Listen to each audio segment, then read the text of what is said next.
Hi, Kyle.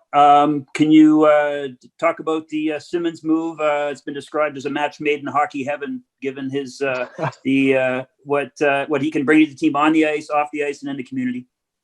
Well, I think we were excited to get that one done. Like Buffalo earlier in the week had given Wayne permission to speak to teams, so that allowed us to actually speak with him directly just about what we saw as the potential fit here, Lance, and what he could bring to the club in terms of his character and his contributions in the locker room, which we knew from his previous stops what we could expect there, which was an element that we were searching for, and we're happy that we found with Wayne on the ice.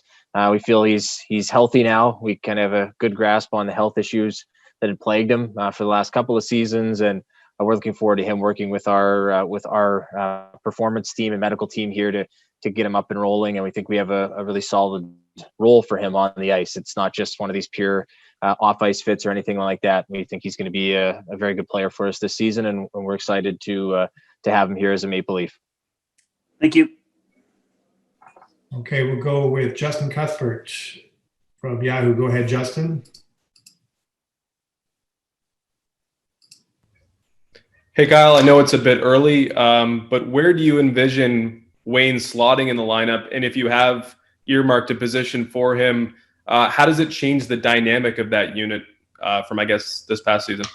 Which unit in particular, Justin? Sorry. Just where you've carved out a role, if you have, whether it be the third line or fourth line. Sure. So the forward unit in general. Well, what we see right now is that we know we have on the right side is Marner and Nylander, certainly, and then we've re-signed Spez, who can play the middle and play the wing, and then we've got a group of younger guys that can kind of challenge and move up and down, whether it's your Robertsons or Hollanders, Patans, etc. And so we think we've got a role for him inside there. Obviously, in the top end of the group as of this moment, you have Janssen, Hyman, Marner, Nylander, Mikheyev, and so the door is open for challengers above, and that's in this flat cap system and the way that it's going to be. We're gonna have lots of opportunity for players like this, and continuing on here in free agency for players who are looking to grow, and that includes our own guys internally and different players from the outside looking in that might see this as a good opportunity for them. And when it comes to the actual slotting,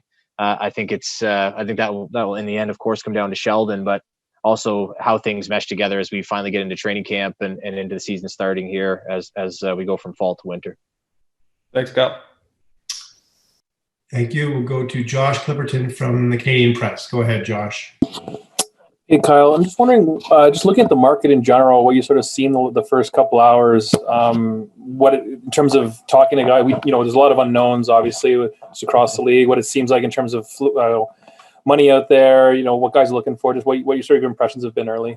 I think it's been slow relative to what I've experienced in the other, I guess it's been 6 other free agencies or 5 other free agencies since coming to Toronto. And I think that's a combination of, number one, the economics and the salary cap remaining flat and the dollars perhaps being scarce. And then also the interview period prior to free agency being eliminated this year. So I think it's the confluence of both the cap staying at 81.5 and the interview period being gone that makes things slow. So with Wayne, with the permission from Buffalo, we were able to speak with him before, and that really helped once we got to noon, have things go very quickly. We had an idea from them what they would be looking for. With the others, you're just starting those conversations now. So that's the reason for I think why it's slow out of the gate, and especially when you combine the two together, I think that's going to be a reason why it might be slow here for the day and night. And that's why it was a good idea by Steve to do this media conference now versus wait till late in the night with maybe there won't be much to report and people are past deadlines and ready to spend time with their families or go to bed.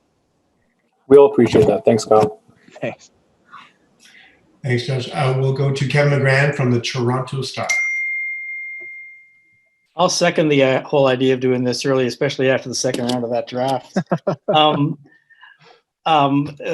Wayne seems like a guy who's really rooted in the community, happy to give back, happy to do some charitable work, very comfortable talking about Black Lives Matter. Mm-hmm. Is that the kind of guy that you also need in the room? Some diverse voices and a guy who really knows what it is to be a pro? Well, I think at any workplace, the more diverse it can be, the better, Kevin. And I think as we saw this year, as we went through the social unrest and the racial issues and racism that came to the forefront beginning in May, and for and the circumstances by which it did were obviously awful. But I think it is a vital conversation for us to have, especially in hockey and in every walk of life, that we're confronting these issues and we're part of progress and change. And anybody on our team, regardless of their race or who they are, that can speak about them and wants to speak with them and hold the group accountable is key. And Wayne has been a part of that from the beginning and willing to speak openly about it and be a force for change. And so that is something that is very important for us. And I know in speaking to he and Eustace King, his agent, is important for he and his wife and their family as well. And so I think that's just going to be a great fit here overall in Toronto, and the voice he can lend to these issues and help our players and our organization with as we continue to try to bring about change. Thanks a lot, Kyle. Kevin, we'll go to Zeiss, Mike Zeisberger, NHL.com. Yeah, thanks for doing this, Kyle. I mean, in general, what, now that you've addressed a little bit being tougher to play against, would you like to augment that, or what are you still looking to do in the next few days? I think we would like to augment that further, Lance, with what we do next with our team. That's for sure. I think we're openly looking to improve all over. I think that our depth on defense and who we actually have in terms of young players and guys signed there is we're good with that. We might look for a little bit of a different type of defenseman in that role and a depth role. The forward group, of course, at the top, we've got a lot of belief in those guys and their talent level. And it's just trying to find people that we can add around them that can push the group to a different level. So Wayne being one, even Spez coming back, the voice that he carries and the impact that he makes is important for us. Wayne adds to that in terms of his character and his leadership, and the way that he goes about playing the game every day, not only in games, but in practice and in training and everything of that nature. So we're still continuing to look to add that and with our cap space that we have, continue to try to make the team better. I think as it goes on, we'll have more opportunity for trade as well. And there's still lots of free agents out there that fit needs that we have. So those conversations are ongoing and will continue to be. Usually by the end of this day, teams have addressed most of their needs and most of the top guys have signed. I don't know if that will be the case as the day goes longer here, but that's where we're at now. Thank you. Mark Masters, TSN. Go ahead, Mark. Thank you. Kyle, when you look at bolstering the blue line, do you like what you see out there in terms of options in free agency, or is that something that you're more likely to address via trade? I think there are options in both places right now, Mark. So we're exploring both, as I think we have to, and we've talked about in these previous gatherings. It's an area that we would like to continue to improve. We do like the guys that we have signed right now, but we've also lost 2 players off our back end. We replaced one with Mikko Lehtinen, who will come from Jokert, where he's off to a good start there. But we need to continue to improve. We need to see our own players develop and continue to work towards their potential, whether that's the Dermots, Sandins, Lilligrens, et cetera, that have already played and we feel are capable of more. So we are looking both at free agents and at trade to try to continue to bolster our blue line. What's your sense of Alex Pietrangelo being out there, and do you feel like you have the flexibility to make a bigger splash in free agency? We have flexibility. It's just a matter of how big a splash we want to make, and I think the fear with that, in some regards, is just whatever you can look at it now and say, if you moved out one piece, then you bring in somebody else, and that's fine. But with the cap being flat, the impact of anything is not just going to affect this year in an in and out situation. It's going to affect the team for a couple of years down the road if the cap doesn't go. I saw Ken Holland's comments earlier about what he thinks about the salary cap remaining level for a few years, and especially as the pandemic rolls on and you see the case numbers today, I don't know that there's a light perhaps to showing that would give us a ton of confidence that the world is going to be back to normal very, very soon, though we're hopeful that we can all get back together in the rink as soon as possible. So when you see those comments, what has happened here in the economy in the world in the last 7 months now, I think that's going to be an economic reality of the game, and we have to be mindful of that as well as we navigate through these waters with players and knowing that it's not just going to affect what's happening on our team now, but a year from now and 2 years from now with various different free agents of our own. Thank you. Thanks, Mark. We'll go with Steve Simmonds from Toronto Sun. Kyle, hi. There was a situation in baseball a number of years back where free agency kind of started the way it did today, and then it just stopped. And at the end, a month later, 2 months later, there was all kinds of bargains to be found at a reasonably low price. Do you see if playing the waiting game might work in your favor through something like this, where you're seeing so many players at the higher level not being signed? Yeah, thanks, Steve. I think this kind of feels a little bit, and how baseball is now, even, free agency opens, but it seems, especially in baseball, like the bigger name guys, I think that there's some recency bias about it, because I think back to Bryce Harper in 2019 or 2018-19 there, where it seemed to go on forever, and it was between Washington and Philly, and there was one other team that escapes me, I think, that was in the mix as well, but it went really in spring training began before Harper signed, and I've always kind of watched that, and even in same kind of similar thing happens in basketball a little bit, in football, where hockey seems to be one where it was in previous years, where the buzzer would go, and maybe because of the interview period or whatever the reasons were, players would kind of rush and sign, and there was a few guys that would hang around for a week, but it was mostly done.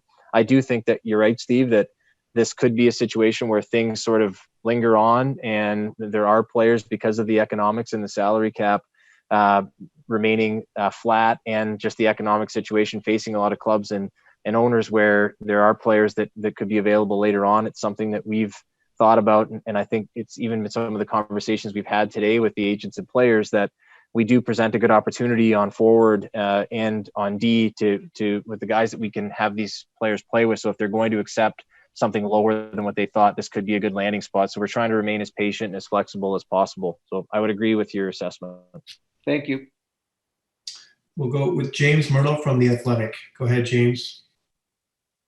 Hi, Kyle. I was just wondering, have you had conversations with Alex Pietrangelo and his camp, and what have those conversations been like? And do you expect those to go somewhere in the near future? We have talked to Don Meehan, but I've not talked to Alex at this point.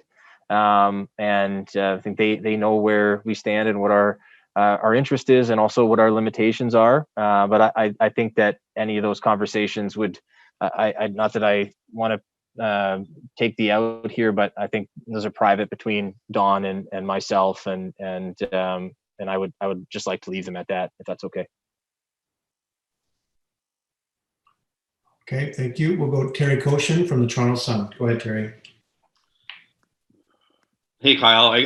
James kind of beat me to that and masters it earlier with Pietrangelo, but I guess the big question, if that was ever to happen, how would that work for you, given that you've said to us a few times, you don't want to make trades and possibly eat away at the depth up front to make something like that happen? Yeah, I think, it's stuff that like that, Terry, that Brandon and Lawrence and myself and Shannon, we talk about every day. If we're going to do certain things, and different scenarios come across every day or every couple of days that force you to do some thinking on these things and answer some tough questions about your team and what you may have to do. So we would have to find a way to make that work, and not just in this instance, but in other situations that come across. And we wouldn't want to eat away at the depth of our group, but if we have a chance to make our team tangibly better, I think we would always look at that. I think I'd go back. I think it was Lance that asked it. I'm not 100% sure, but the issue now with the cap, in the past you could always kind of forecast, and we were always very, very conservative in our forecast of the cap. We would think it was, in order to give ourselves the best planning as possible, it was going to be $1 million or $2 million, that it was going to be going up per year, just to stay on the conservative side in our forecasting. And now I think you have to forecast, if you're going to be safe, that it's going to be flat or close to flat. So anything that we do now above certain levels will certainly impact not just this year, but the subsequent years, because I don't think the pie is going to be growing with regards to salary cap space. So it's not only thinking in the present in a straight binary in and out type situation. It's also, how does everything that we do affect our players that are going to become free agents or have different rights in the subsequent years. So 21, 22, 23, et cetera. Appreciate it. Thanks, Kyle. Thanks, Terry. We have three more questions. We're going to go with Mike Tracos, Rafael Guimet, and Jonas Siegel. We'll start with Mike Tracos. Go ahead, Mike. Hey, Kyle. It's no secret that Tampa Bay added Patrick Maroon, and then they got Barclay Goodrow and Bogosian and Shen as the season went on to kind of augment their skill. How much was that in the back of your mind in acquiring Simmonds? And it seems like we've seen a lot of those types of moves, whether it was Josh Anderson going to Montreal or Wiki signing today, or Gudas going also to Florida. Yeah, thanks, Mike. I think this is something that's been on our mind really going back in the season to the acquisition of Kyle Clifford in regards to something that we are looking to add to our team and want to add to our team. So, that is that's sort of the goal, and what we're trying to do is, yes, we would like to become a harder team to play against. And I think more than that, I think it's the toughness and character by which those guys operate every day, not just in the games that everybody sees, but how they carry themselves in the community, what they're able to do in terms of building team chemistry, team culture, and so on and so forth. So it is something that's important to us. It's, and even the Muzzin acquisition, I think, was the start of that, and maybe not as noted for fighting or different things like that some of the other guys you mentioned are, but certainly a tough-minded player and tough-minded person that can play very difficult minutes. So it's something that is very important to us as we grow and augment our skill. I think our skill has always been there, but it's the parts around the edges of the group that are really going to propel that skill level to the next level of success, and that's what we believe. Thank you. We'll go Rafael Guimet, Radio Canada. Go ahead, Rafael. Hi, Kyle. You just spoke about culture, and I was wondering, aside from Austin Morgan, pretty much all of your leadership group is now from the Toronto area or the province of Ontario. Was that part of a plan at all when you first came in as a GM for this team, and how does that help the team actually? Well, it helps the team on travel costs for sure coming in, so that helps, Raphael. But it hasn't been a part of our thinking at all. If a player can help us, it doesn't matter to us where they're from whatsoever. So I think it's just convenient the way that it's worked out, but it's not something that we've ever planned was to have a lot of Toronto guys or Toronto area guys. It's nice because they're around in the summer and they're at the facility and different things like that, and they're involved in the community, and some of them guys that are not from here remain here now, and I just think it's great. I think it's great overall for the players to be a part of the community, but at the same time, it's not they're here for the majority of the year in a normal year, but it's not really doesn't really play into the fact of whether we're acquiring them or not, where they're from. But it is a nice added bonus if they are from here. And just as a quick follow-up, do you expect him to now come train in Mississauga? Would that only be on a voluntary basis? I would say that that's totally up to Wayne. Our facility, as long as public health allows us to, will be open and following very strict guidelines for operation that the NHL and the Ontario government, Toronto Public Health set out. But I also know that Wayne has a pretty good situation here. He trains with Matt Nickel, who we've got a great relationship with, and Matt has done a great job in getting Wayne into a great shape and healthy. And so whatever Wayne decides to do, we support. The players coming to the facility, that's great. If not, our staff is able to work with whomever they're working with to make sure we're all in alignment and ready to roll. Thank you. We'll finish out with Jonas Siegel from The Athletic. Go ahead, Jonas. Hey, Kyle, you mentioned Wayne's health. Do you think there's a chance of a bounce back now that he's kind of further along from some of his injuries? Well, it's interesting, Jonas. I think that the pause and the break probably, though, there's 7 teams that didn't participate. There's probably a few players on each of those 7 teams that's been battling nagging stuff throughout the year, had some surgeries that have limited their ability to train in past seasons. And I know that was one of the things that impacted Wayne. And this was the first really summer and now into fall where he wasn't recovering from an operation in the off season, which he didn't want to do during the year. And I think everyone has read now the stuff that he was playing through in Philadelphia near the end there. And so in speaking to him and people around him, this has been the first off season and not having now gone on to 7 months for him, where it's a chance to really get your body back right. And so as much as this is a horrible situation for the world, there are select people, mostly athletes or or people in other lines of work where this is a chance to recharge and get 100% healthy and be ready to roll again. And we think Wayne is one of those people and one of those athletes that can help us that way. So I do think there is something to that. And we're, I think with how competitive he is and how proud he is combined with this off time, we think he'll be a big part of things here and have a big impact on our team on the ice as well as off.